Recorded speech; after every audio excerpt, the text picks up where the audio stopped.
घने जंगलों से घिरे सदियों पुराने गांव अंधेरपुर में मीना नाम की एक साहसी और बुद्धिमान लड़की रहती थी।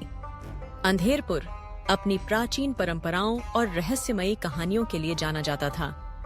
गांव के एकमात्र वैद्य बाबा भैरव अपनी चमत्कारी जड़ी बूटियों और गहन ज्ञान के लिए प्रसिद्ध थे। मीना, उनकी सबसे प्रिय शिष्या, उनसे चिकित्सा का ज्ञान और प्रकृति के रहस्यों को सीख रही थी। एक काली तूफानी रात जब बिजली कड़क रही थी और हवा चीख रही थी, बाबा भैरव रहस्यमय ढंग से गायब हो गए। उनके गायब होने के साथ ही गांव में एक भयानक बीमारी फैल गई, जिसने लोगों को पत्थर की तरह जकड़ सटी दिया। उनकी आंखें पथरा जाती और शरीर ठंडा हो जाता। गांव वाले डर गए और अंधविश्वासों ने उन्हें घेर लिया। कुछ ने कहा कि यह सदियों पुराने काल सर्प का श्राप है, एक प्राचीन सर्प देवता जो गांवों की सीमा पर स्थित गुफा में रहता था।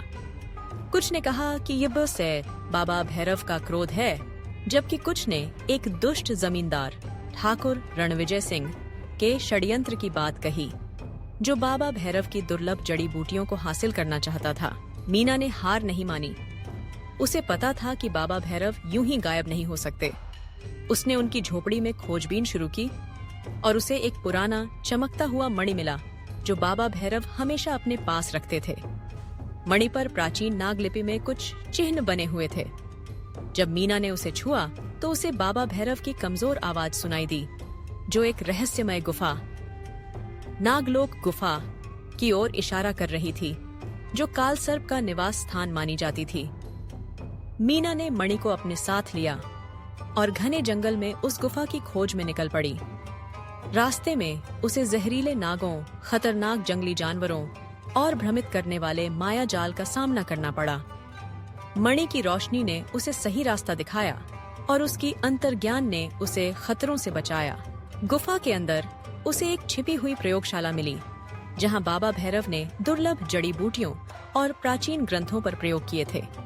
वहां उसे एक प्राचीन चमड़े की जिल्द वाली पुस्तक मिली, जिसमें उस बीमारी का इलाज और काल सर्प के क्रोध को शांत करने का तरीका लिखा था।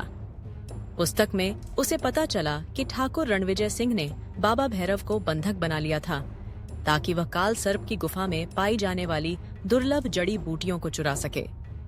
मीना ने उस पुस्तक और मणि की शक्ति का उपयोग करके न केवल बीमारी का इलाज किया, बल्कि ठाकुर रणविजय सिंह के चंगुल से बाबा भैरव को भी बचाया। उसने ठाकुर रणविजय सिंह को उसके कर्मों के लिए दंडित किया और काल सर्प के क्रोध को शांत करने के लिए उसने मणि की शक्ति का प्रयोग करते हुए एक प्राचीन अनुष्ठान किया। अनुष्ठान के द्वारा उसने काल सर्प को यह समझाया कि ठाकुर ने लालच में आकर यह सब किया है और अंधेरपुर के लोग निर्दोष हैं।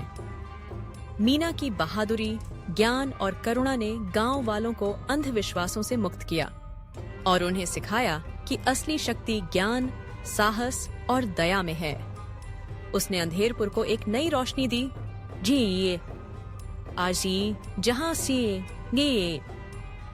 जहां अब ज्ञान और विवेक का राज था। अगर आपको यह वीडियो पसंद आया हो तो लाइक करें, कमेंट करें और हाँ, ऐसे ही और वीडियो देखने के लिए हमारे चैनल को सब्सक्राइब जरूर करें और बेल आइकन दबाएं। अरे रुको, वीडियो पसंद आया तो लाइक ठोक दो और सब्सक्राइब कर लो, नहीं तो हम सपनों में भी आएंगे। तो दोस्तों, आज के लिए बस इतना ही। अगर आपको हमारी कहानियां पसंद आएं तो हमेशा याद रखिए, ये सफर यहीं खत्म नहीं होता। फिर मिलेंगे नए जोश और नई कहानियों के साथ। तब तक के लिए गुड बाय, टेक केयर और मस्त रहो।